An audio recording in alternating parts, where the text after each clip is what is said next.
Ladies and gentlemen, independent Americans around the country and around the world, we have less than 1 month till the election. The Yankees and the Mets are on fire, but so is our politics. And the underreported story of the year continues to be the progress of independent candidates around the country. And I am very happy to bring back a returning champion, someone who is deep in the middle of that and so much more. The great and powerful Shelane Etchison is back on Independent Americans. Welcome back, Shelane. Hey, thank you so much for having me, Paul. Really glad to be back. So you were on May 2nd, and a lot has changed, right? In your race and in the country. I'm so excited to have you back. I finally met you in person since then. But let me start with the question I ask everybody. Where are you and how are you?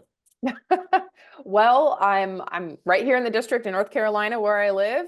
And how am I? I mean, talk about a long year. So we're barreling down on November 5th. We're ready for it, doing everything we can every day. And yeah, it seems like eternity since I guess I was on your show last in May. We would have been just then certified as a candidate for the ballot, only then. And so since then, it's nice being actually certified on the ballot, bona fide candidate, and doing all the campaigning works. I want to talk about that. I want to get your read on the larger independent movement, the national conversation, but also you're in North Carolina and want to get you're an Army veteran. You live near Fort Bragg, North Carolina. The entire Southeast was really hit hard by Hurricane Helene. There's another hurricane coming. So can you give us, you're a military officer. Give us the ground truth. What does it look like on the ground where you are and in your district? Yeah, well, so actually, most of my growing up happened in Central Florida. So personally, I'm no stranger to the reality of hurricanes and what that can do for communities and disruption of life and even loss of life. I remember Hurricane Charlie hit in 2004, right as I was getting ready to go to college as an undergrad. The roofs were torn off of our dorms, school had to be delayed. And right now my family is getting ready for a direct hit with Milton in the Tampa Bay area. So what happened here in North Carolina the past couple of weeks with Helene is shocking, devastating. Most people really had no idea that these floods were going to happen like this. And my district is about 3 hours to the east of Western North Carolina, where this hit in the mountains. So my immediate area has not been affected, but the community has absolutely mobilized to help those in the western part of the state. It's near and dear to our hearts. I was there this summer for my vacation for this year, and a lot of people have friends and family in that region. And so from faith-based organizations to other nonprofits to local businesses to military veterans have really mobilized in their way to provide their services, whether it's search and rescue, providing donations, medical supplies, or even like feed and grain for animals and livestock. It just anything. So the community has really come together and done what they can. But obviously, recovery is going to be years in the making after this. Shelane, we've got National Guard units from North Carolina, from around the country going already, in Western North Carolina. They're headed down to Florida. We've got units, I think, from the 82nd and 101st active duty units that have gone in as well. You're a person who's been in conflict and crisis all around the world. It was your business for a long time. So for folks who might be recovering from the hurricane, who might be getting ready for another hurricane, you're a tough person. Can you give them any words of advice on how to get through this? Well, I think dealing with any sort of crisis situation, an emergency situation, inevitably there is going to be some confusion, and you're never really going to know the initial facts because they're all unfolding, right? And I think we were seeing that with Helene, with a lot of different misinformation, disinformation going on. You need to let things settle to understand the situation. You assess it, and then you can appropriately respond and allocate your resources and assets. As much as we want that to be an instant thing in our instant world these days, in emergency situations, it's just not. And yes, so my district covers Fort Liberty, formerly Fort Bragg, and troops, active duty troops have been activated to respond to the disaster zone. And so they're doing great work, that as well. But for, to answer your question about people preparing, it's just that do what you can, stay prepared, and don't. I would err on the side of caution. I mean, we can see, and my family didn't. My family did not evacuate in Helene in Florida, but now they are for Milton. And so better safe than sorry. Do what you can to prepare to mitigate as much as you possibly can up front, and then be patient, be kind, be helpful in the aftermath. And it's really a community collective effort, again, from the federal government down to that single person in the community. I'm so glad I asked you that question, because your tone and your experience just resonates in such a powerful way. And I think that this is another reason why veterans are so well suited to lead in government, because they're leading the response, whether it's at a congressional level, at a mayoral level, at the federal level. Veterans know how to deal with situations like this. And even just hearing you talk about it, you don't sound like an average member of Congress. And I think that's one of the reasons why we need you and voices like you in Washington and leadership across the country. So a different kind of storm is your race. You jumped in here with both feet. I think you've made a lot of national waves. Independent Veterans of America was proud to endorse you. We had an event with you and Dan Osborn and Tyrell Hicks in New York on 9/11. But a lot has changed, and you have made history. Can you talk about that component? Because your attention to detail that you learned in the military and the logistical expertise has come through, and maybe the less fancy, sexy part of this race, which was just being certified, right, and making history as an independent candidate. So can you talk about that piece, which might be, in the end, one of the most important things to come out of your race? Yeah, so most people really don't know about the different processes to even get on the ballot and compete in the political arena as someone who's not affiliated with any of the parties, as an independent. And it's really shocking when people learn the hurdles that are put in place for you to even participate. And so it varies from state to state, but in North Carolina, there's a certain threshold of percentage of registered voters in the district signatures that we had to get in order for me to be certified and be on the ballot. In this instance, it was about 7,500 signatures of voters that I had to get. We ended up getting almost 13,000 signatures, which is incredible. We did it in a short period of time, only about 7 weeks in the sleepy and cold months of January and February. But as challenging as that was to just sheerly make it happen, what I say is it wasn't difficult for people to get people to sign, because as you know, and you say, the majority of Americans are now declaring that they are politically independent. What that says to me is they want more options. They are dissatisfied with the current status quo. They want more independent options. So when we offered that public petition to the voters here, they said, yes, this is a breath of fresh air. We need more choices. We are tired of being stuck into this corner or that corner, and that is it. And so come to find out, my campaign, we are the first person in North Carolina history to ever successfully get the required signatures to qualify as a congressional level candidate in the state. And when I tell people that, when I'm campaigning and going out and meeting folks, they usually say, oh, I'm unaffiliated. That's the title here in North Carolina, unaffiliated if you're independent. They say, I'm unaffiliated. That's great. And I said, well, this is the first time this has ever happened, the first time this is an option. They say, really? That's wild. I guess, yeah, come to think of it, I've never actually seen that before. So it's also an education process, and also a plea to voters that say, hey, we need to petition our government to make it easier for folks like myself and so many others that would like to participate in our political process, either as a candidate or voting for an independent candidate, to make it easier to do so. Mm-hmm.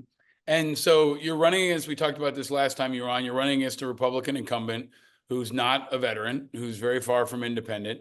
Now there's a Democrat in the race as well, right? The Democratic Party has not sat this one out, which I think underscores frankly, like the stupidity and kind of selfishness of the Democratic Party in some areas. And we see this with the Republicans as well. Like the Democrat has no chance of winning.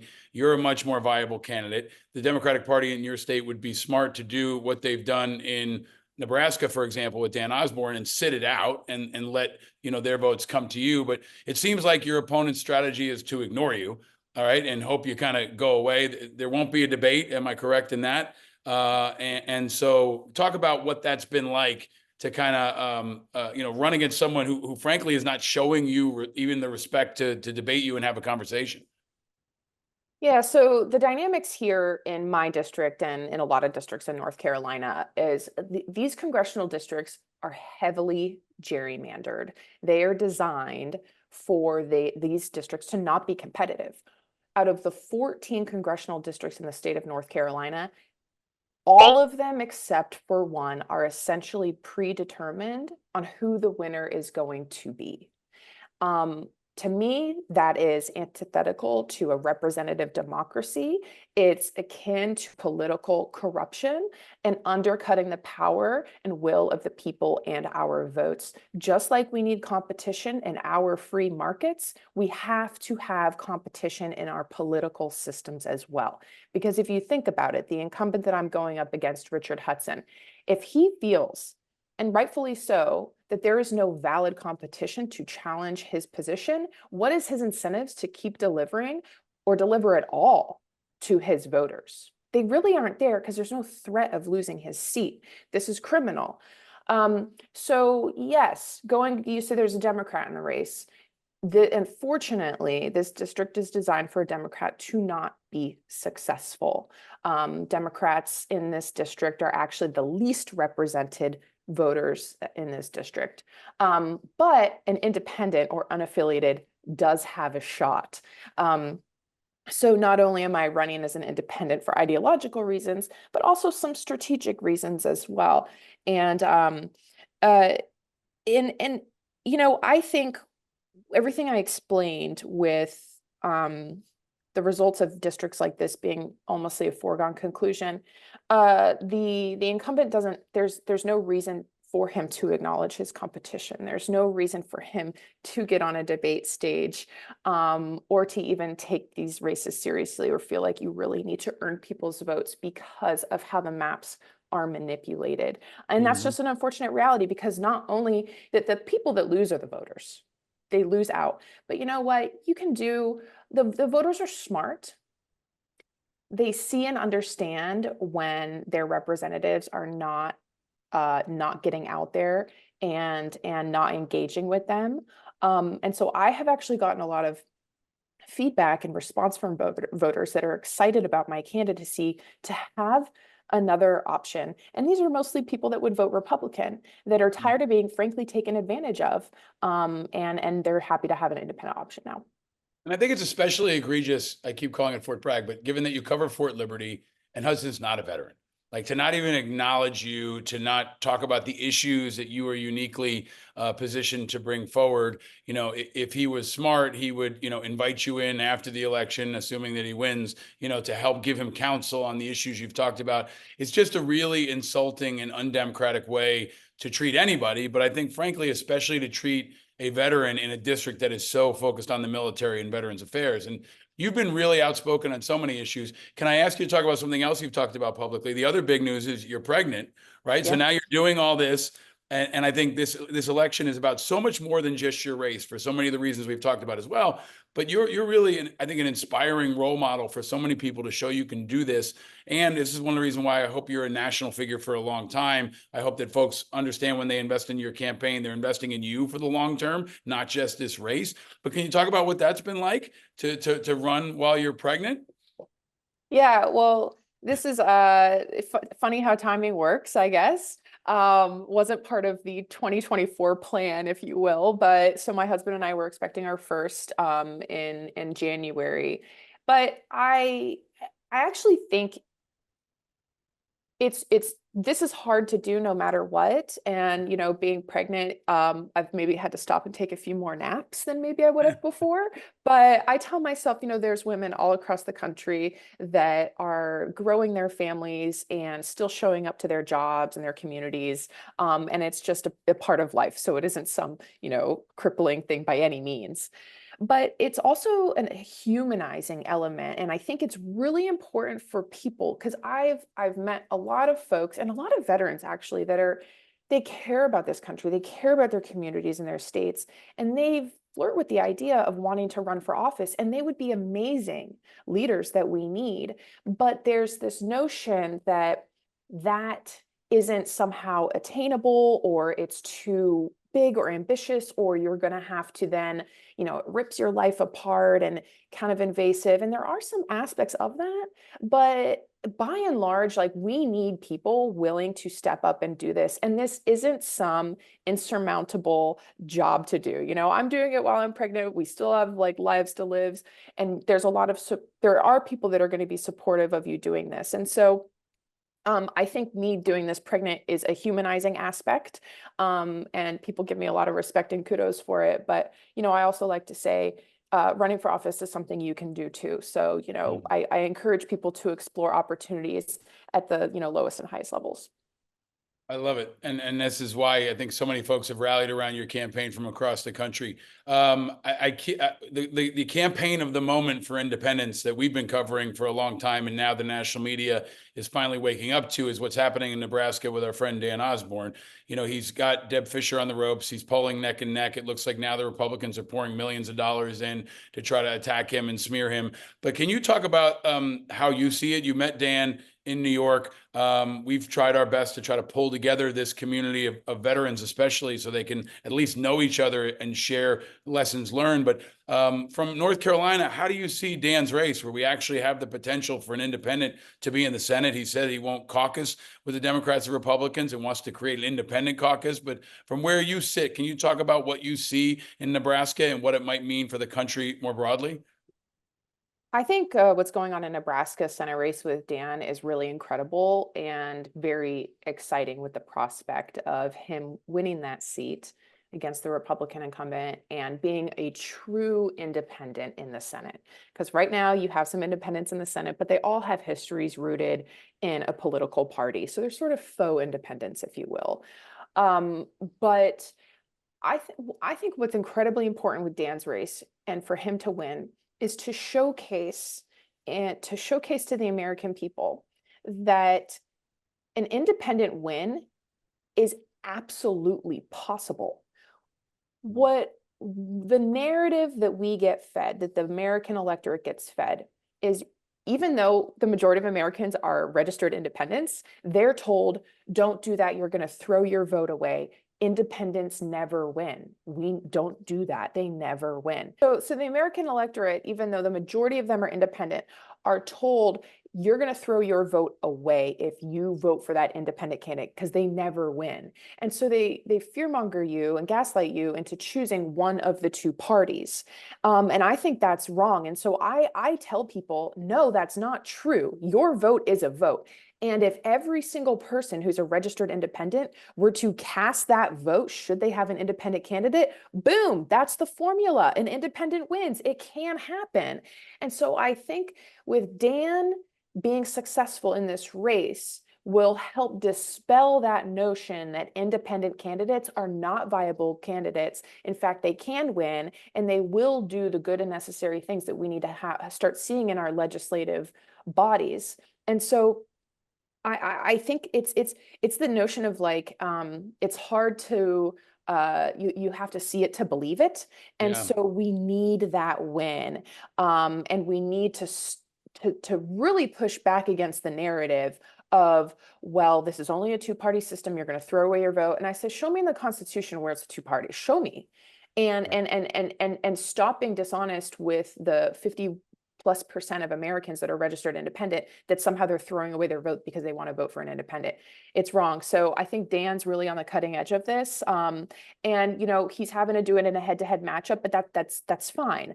A win's a win, and it'll showcase that independents are actually viable candidates. So I'm really excited with what's happening and proud of everything that he's done. I share your excitement. I know folks that listen to this show have been tracking on it and are really excited to see this unfold. You know, I shared with you an interview I did with Anna Marie Cox, who's definitely a Democrat, and we had this debate on her podcast. She's a friend. We disagree on some things, but she pushed forward something that you hear a lot too, which is you're not really independent. Every time you vote, you end up voting as a Republican and a Democrat. And then I said, it's because it's our only fucking option, right? Like, and most, but where you live, you can only vote for Republicans on the ticket. Where I live, I can only vote for Democrats. And that's how the system is rigged. So I think this is a really important year to kind of blow up a lot of these misconceptions that have become stereotypes, they become narratives, they become gaslit, they become defense mechanisms, right? People just assume it can be true. And I'm so proud of the folks that we've endorsed, in part because they're so serious. They're serious, they're formidable, they represent all different backgrounds, but they're serious candidates. They're not whack jobs, you know, who are coming from the Green Party or Jill Stein people or anything like that. They're very formidable candidates. And I think you're one of them. You're also, you know, a great student of politics now. Anyone who listens to you can hear how you're getting better and better and more comfortable doing this. Can I ask you to put on your Harvard hat for a second and look at the national race through North Carolina? Obviously, everybody's focused on Harris and Trump. I asked you last time if you were going to endorse someone. You said no, but can you talk about what you see? Like, what are you seeing in North Carolina? Who's winning? Right? What are you hearing when you're talking to voters? Because I'm sure the national stuff comes up, but who do you feel like is winning in North Carolina, and who do you feel like is winning nationally? North Carolina's tough. I really don't know who's winning. The Democrats have closed the gap. I can say that, but it's going to be really tight here in the state. And I frankly do not know who I would bet on to win. It's that tight, and that's how it feels here as well in the state. I mean, nationally, with the change at the top of the ticket, obviously has really grown the excitement on the Democrat side, and so it's really going to come down to turnout here in the state. You know, if the Dems really show up, then Harris may be able to eke out that win. But you know, I actually, it's really interesting, and I know, sorry, I know you want to talk about the top of the ticket stuff, and it takes up so much oxygen when it comes to politics. And in a lot of my conversations, voters really, and that is what they're hyper focused on. And there's a lot of partisanship and a lot of like strong feelings. But I talk to voters about the down ballot races. I mean, I was at just an event last week, and this man comes up to me. He's like, I've never heard of you before, you know? And I said, well, hi, I'd, you know, love to introduce myself. And I said, well, let me ask you this question. Can you tell me who your current congressman is? And he said, I think it's that guy that actually, I don't know. And I said, don't worry. You and most people have no idea who their representative is. And that needs to change, because when you talk about, like, even this is hurricane, they're talking about FEMA funding. It's Congress that controls the purse strings. It's not the president. And so these down ballot races, I get a lot of questions about schools. And I said, that's great. You're interested in this, is real issues. At the federal level, I'm not going to be into that as much as who's running for school board. So maybe you can look more into who's running for school board. So, you know, I'm not necessarily dodging the question. I just, with the presidential race, it's just, I don't know how it's going to turn out here in the state. It feels really, really, really close. But I really, on principle, try to divert some of the conversation to, like, I know you really care about these things. And unfortunately, who your president is not going to have much sway on them. So let's look at the importance of other candidates that are out there. I think that's important. And I think, you know, I can see your message resonating. Folks, if they don't follow you on social media, definitely should. I'm going to ask if you can stick around for 2 more minutes at the end for some extra content for our Patreon members. You know, I encourage them especially to spread the word about Shalane's candidacy and Shalane's story. And maybe I just want to end with that, Shelane. because when I was in the room with you in New York, we had people from all different backgrounds, a lot of independents. But I was struck by how many people were just impressed by you. You know, for people I've known for a long time, people I just met, they walked back and they said, she's a badass. You know, she's impressive. She's inspiring. My wife has seen a lot of political candidates, right? And she pulled me on the side and said, she's really, really amazing. And I think that I hope you feel that, but I also hope folks see that there is this generation of candidates that want to be like you, that want to run, but don't want to pick a side. They want to be unaffiliated. They want to be independent. So can I ask you, you know, as we come into these final days, maybe folks didn't hear you on the first time you were on the show back in May. Why should they support you? Why should they support you in this race they might not have heard about until just now in North Carolina? They're worried about so many other things. Why is supporting you in your campaign a good idea?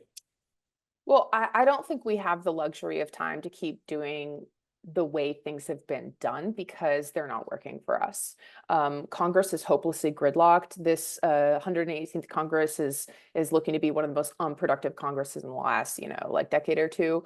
And we have very real problems that need to get solved. The partisanship has gotten to just like toxic levels.